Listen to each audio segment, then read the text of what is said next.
네, 오늘 우리에게 주시는 하나님의 말씀은 신명기 32장 10절에서 14절까지입니다. 구약성경 313쪽에 있습니다. 구약성경 313쪽에 있는 신명기 32장 10절에서 14절까지 우리 다 같이 합독하도록 하겠습니다. 여호와께서 그를 황무지에서 짐승이 부르짖는 광야에서 만나시고 호위하시며 보호하시며 자기의 눈동자같이 지키셨도다. 마치 독수리가 자기의 보금자리를 어지럽게 하며 자기의 새끼 위에 너풀거리며 그의 날개를 펴서 새끼를 받으며 그의 날개 위에 그것을 엎는 것 같이 여호와께서 홀로 그를 인도하셨고 그와 함께한 다른 신이 없었도다. 여호와께서 그가 땅의 높은 곳을 타고 다니게 하시며 밭에 소산을 먹게 하시며 반석에서 꿀을 굳은 반석에서 기름을 빨게 하시며 소의 엉긴 젖과 양의 젖과 어린 양의 기름과 바산에서 난 수장과 염소와 즐겁게 아름다운 밀을 먹이시며 또 포도즙의 붉은 술을 마시게 하셨도다. 아멘. 오늘 말씀의 제목은 에베네셀의 하나님이십니다. 이제 어제로 우리 다니엘 기도회가 끝났습니다. 참으로 아쉬웠던 순간이기도 하였습니다. 우리가 매일 저녁 모여서 다시 찬양하며 기도하며 말씀을 들을 수 있다는 것이 얼마나 큰 축복이고 은혜인가를 생각하게 되었습니다. 코로나19 시대를 맞이해서 마음대로 교회 오기가 부담스러운 이때 예배의 자리로 인도하신 하나님께 감사하는 시간이었습니다. 여러분들은 어떠셨습니까? 20명의 강사분들 중에 여러분의 마음에 도전을 주는 분이나 아니면 도전을 주는 말씀이 무엇이 있었습니까? 저는 2020 다니엘을 마무리하면서 몇 가지를 생각해 보게 되는 시간이었습니다. 첫 번째로는 성경 읽기의 중요성을 다시 한번 되새기는 시간이었습니다. 조지 물러가 5만 번 기도 응답을 받은 것만 알았지 그 뒤에는 성경을 250독 이상 했다는 것을 알고 있으셨나요? 9일에 간증하셨던 김상숙 권사님께서 사역하면서 이 원리를 깨닫고 요한복음 15장 7절 너희가 내 안에 거하고 내 말이 너희 안에 거하면 무엇이든지 원하는 대로 구하라. 그러면 이루리라. 이 말씀을 붙잡고 먼저 하나님 말씀이 내 안에 거하도록 권사님이 성경을 200독 이상을 하셨다고 말씀하셨습니다. 그러면서 홀리네이션스 선교를 이끌어가는데 지금까지 50억이 넘는 많은 활동을 하였지만 한 번도 남에게 후원을 해달라고 요청하거나 헌금을 요청한 적이 없었다고 하십니다. 그러나 놀랍게 하나님께서 때에 따라 돕는 은혜를 허락하셔서 그 많은 사역들을 감당하게 되었다라고 간증하고 있었습니다. 우리가 성경 통박사로 알려진 조변호 목사님은 성경을 500독 이상 하셨다라고 말씀하십니다. 그런데 나는 과연 어떤가? 참으로 부끄러웠습니다. 하나님의 사랑의 편지라고 말하고 우리 인생의 길잡이라고 말하고 삶의 기준인 성경을 나는 과연 얼마나 읽고 있었나? 또 여러분은 얼마나 읽고 계십니까?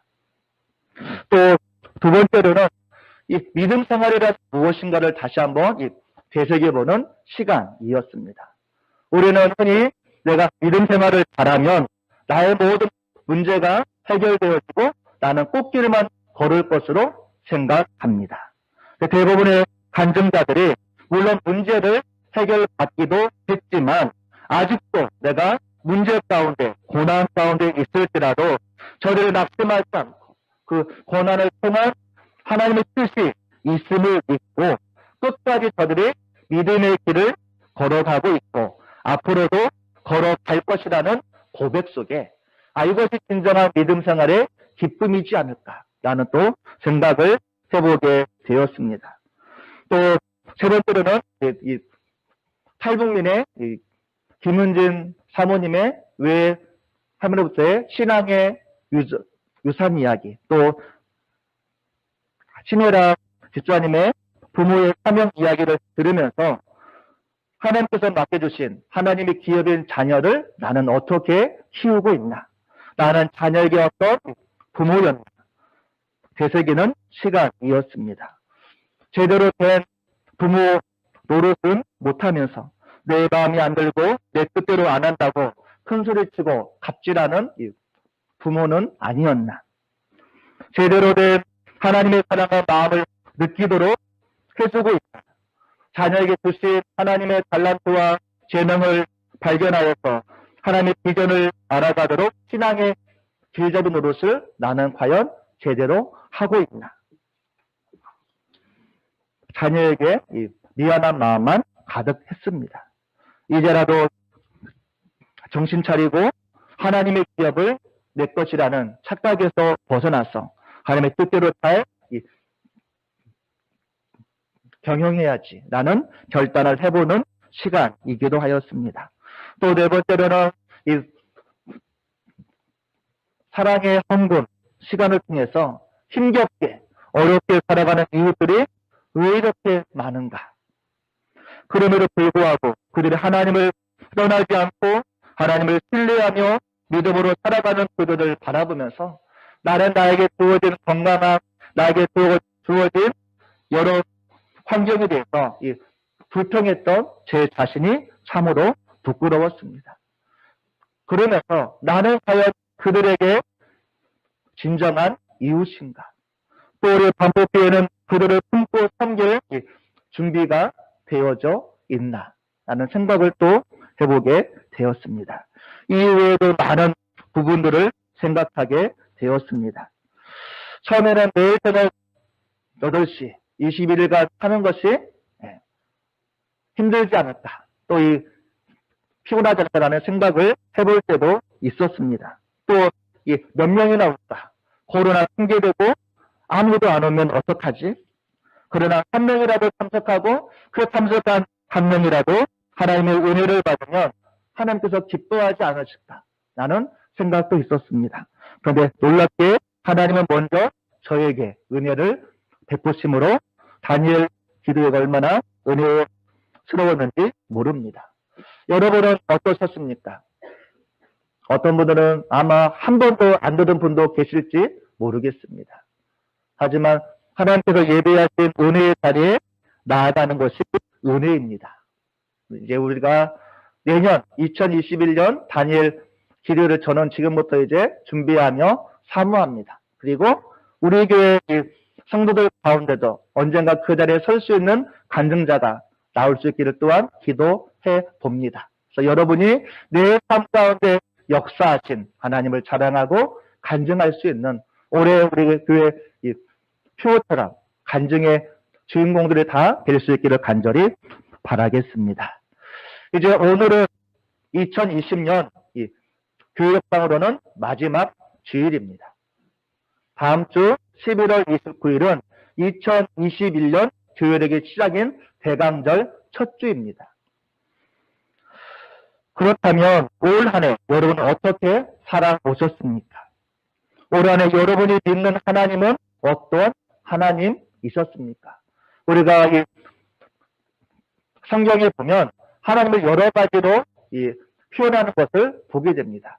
우리를 사랑하시는 하나님, 우리를 용서하시는 하나님, 우리를 고치시는 하나님, 우리를 회복하시는 하나님, 우리의 기도를 들으시는 하나님, 우리를 위로하시는 하나님 등등의 하나님을 나와의 관계 속에서 우리가 표현하고 있는 것을 보게 됩니다.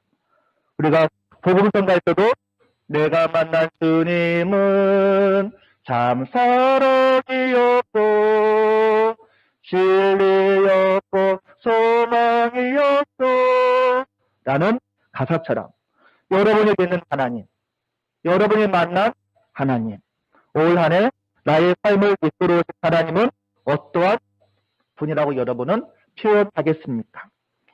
올 한 해 동안 내 생각대로 잘 살도록 인도해 주신 하나님이셨습니까? 아니면 내가 하는 것마다 딴지를 걸고 내가 하는 것마다 태클을 거는 하나님이셨습니까? 그러나 확실한 것은 나보다 나를 더 잘 아시는 하나님께서 우리에게 최상의 길을 예비하시고 최적의 길을 걸어가도록 하셨음을 우리가 고백할 수 있기를 간절히 바라겠습니다. 물론 그 길 안에는 고난의 현장이라는 이 보너스도 같이 있음을 우리가 기억해야 할 것입니다. 오늘 말씀을 통해서 올 한해 내 삶을 인도하신 하나님은 어떠한 하나님이셨나 내가 한번 생각해 보기를 원합니다. 오늘 말씀은 이제 이스라엘 백성들이 가나안을 눈앞에 두고 모압 평지에서 모세가 마지막으로 했던 고별 설교 가운데 일부의 내용입니다. 이스라엘 백성들의 광야 40년 어떤 생활이었을까요?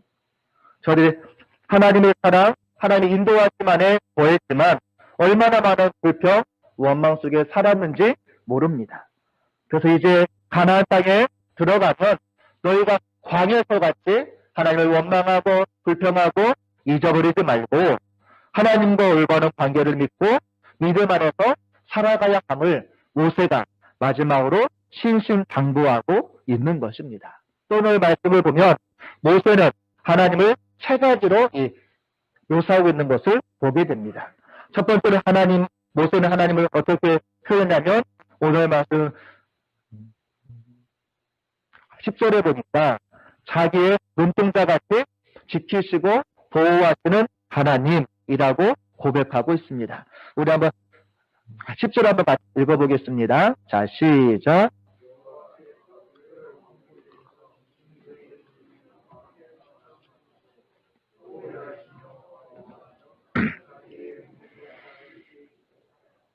아멘.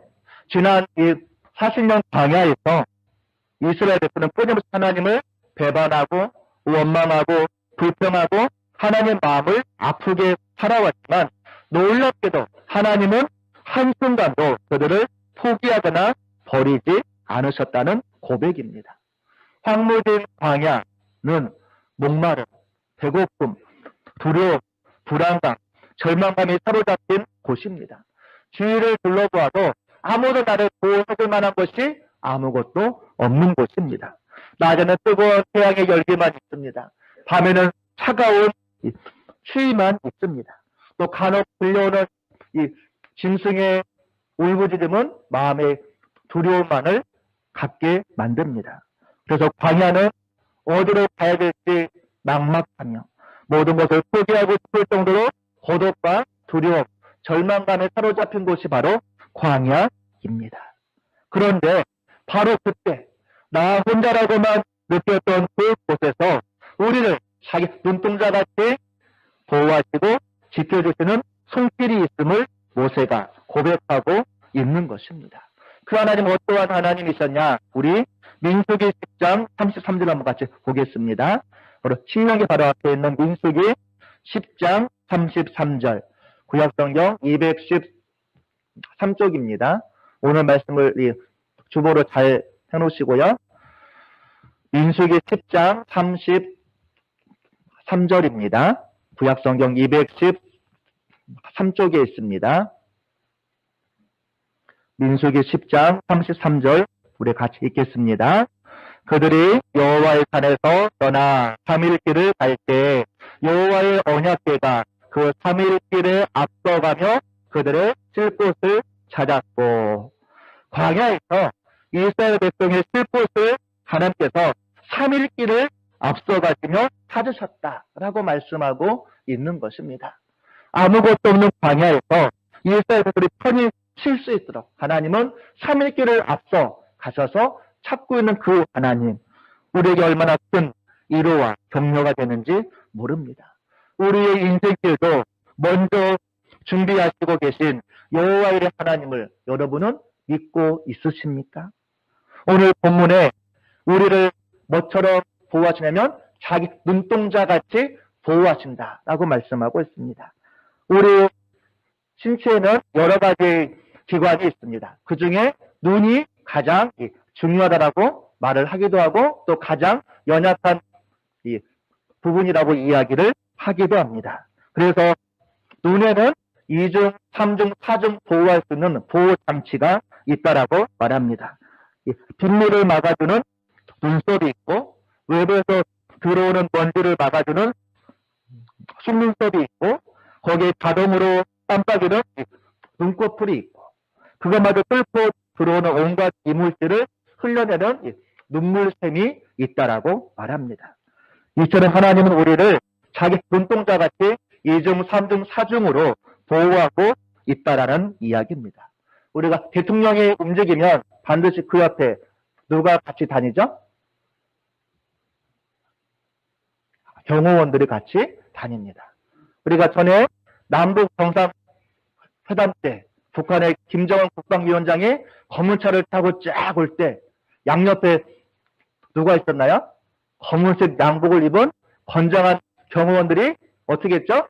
뛰면서 그 차를 쭉 경호하는 것을 보게 되었습니다. 그러나 그 참엄한 경호도 실수할 수도 있고 뚫릴 수도 있습니다. 그러나 전능하신 하나님이 우리를 보호하는 경호는 완벽합니다. 믿으십니까? 그래서 예수님은 마태복음 10장 30절에서 하나님 우리의 머리카락까지도 세시는 하나님이라고 말씀하고 있습니다. 요한복음 14장 18절에서는 우리를 고아와 같이 버려두지 아니하시는 하나님이라고 말씀하고 있습니다. 사무엘상 25장 29절에서는 우리를 하나님의 생명싸개 안에 싸서 우리를 보호하신다라고 말씀하고 있는 것입니다. 그래서 이사야 41장 10절에서 우리에게 뭐라고 말씀하고 있습니까? 두려워하지 말라. 내가 너와 함께 함이니라. 놀라지 말라. 나는 내 하나님이 됨이니라. 내가 너를 굳세게 하리라. 참으로 너를 도와주리라. 참으로 나의 의로운 오른손으로 너를 붙들리라. 우리의 모든 것을 아시는 하나님께서 우리와 동행하시고 우리의 모든 삶을 인도하심을 믿으시기 바라겠습니다. 그러면 지난 40년 동안 하나님께서 이스라엘 백성들 늘 옆에서 그들을 지켜주시고 보호하시고 인도하셨건만 왜 이스라엘 백성들은 이것을 알지 못했을까요?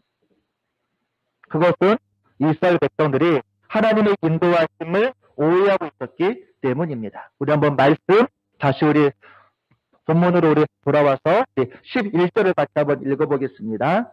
11절 자 시작.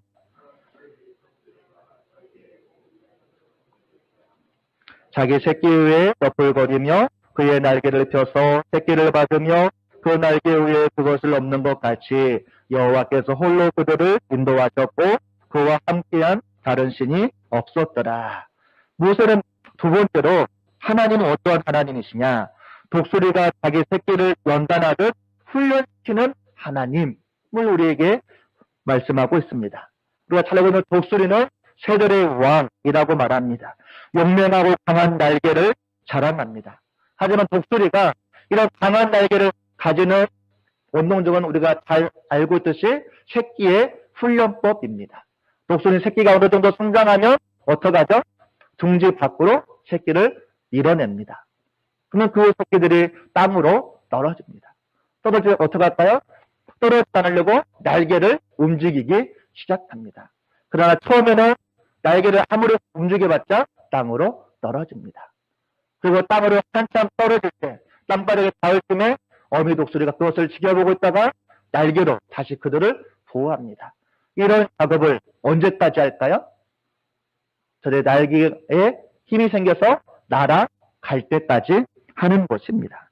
이런 반복 훈련을 통해서 어느덧 날개에 힘을 얻고 어미 독수리처럼 강한 날개를 가진 새들의 왕이 되는 것입니다. 하나님께서 이스라엘 백성들을 평탄하고 아무런 근심, 걱정이 없는 꽃길로만 인도하지 않은 이유가 여기에 있는 것입니다. 저들의 광야 생활은 마실 물이 없어서 심한 갈증도 느껴야 했고 때로는 먹을 것이 없어서 배고파야만 했습니다.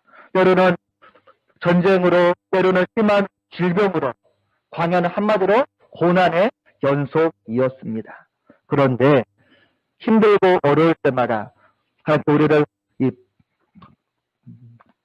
버렸다고 생각했기에 하나님을 원망했던 것입니다. 그런데 알고 보니까 하나님 우리를 버리고 포기하신 것이 아니라 하나님의 강한 백성으로 만들기 위한 하나님의 연단이었음을 이스라엘 백성들이 알지 못했던 것입니다.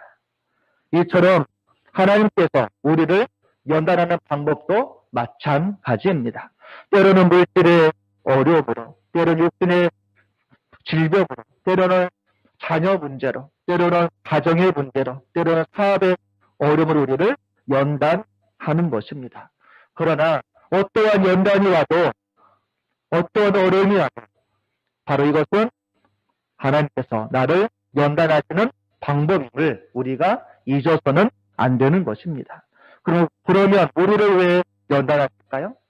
우리를 하나님의 강한 군사로 만들어서 하나님 나라 확장과 복음 사역에 귀하게 쓰임받길 원하시기 때문인 것입니다. 그래서 시편 37편 23절 이하에 보면 여호와께서 사람의 걸음을 정하시고 그의 길을 기뻐하시나니 그는 넘어지나 아주 엎드러지지 아니함은 여호와께서 그의 손으로 붙드심이로다.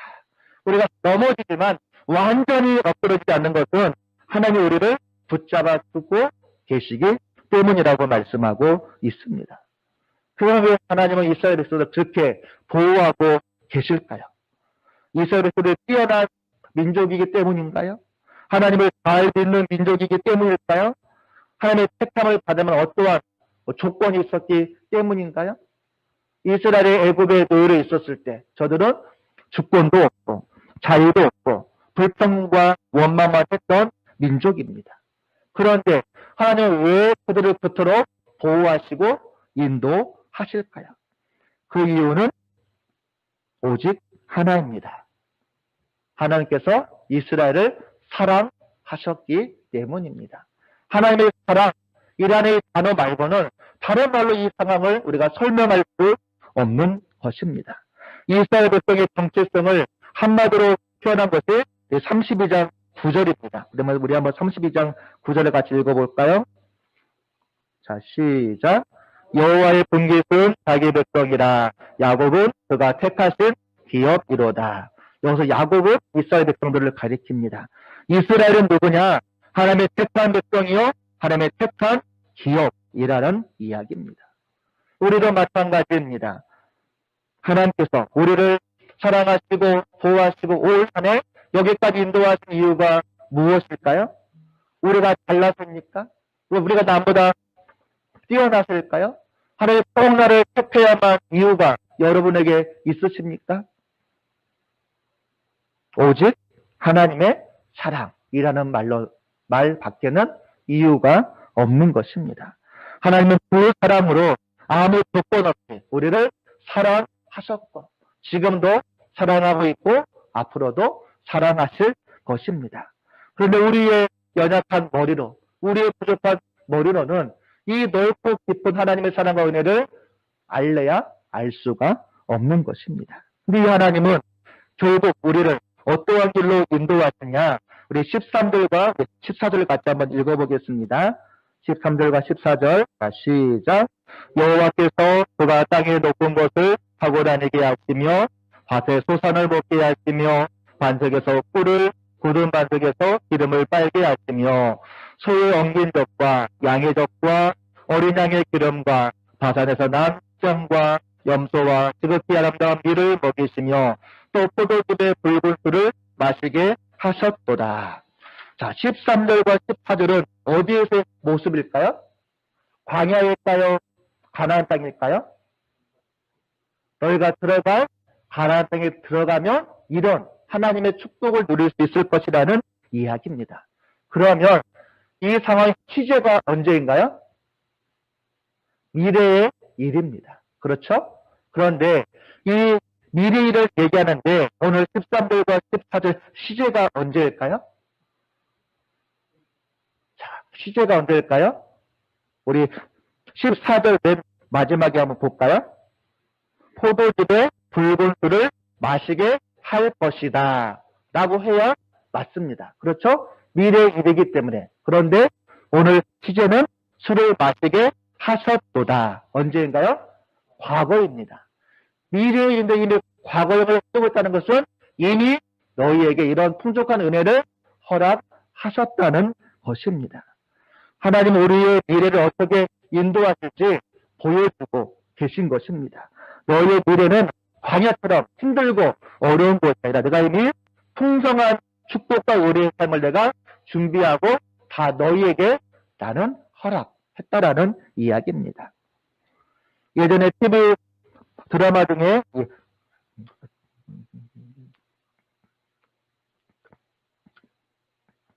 추적자라는 드라마가 있었습니다. 이 평범하고 행복한 어느 가정에 갑자기 고난이 닥칩니다. 자기의 중학생인 딸이 의문의 교통사고를 당하고 증거는 사라집니다.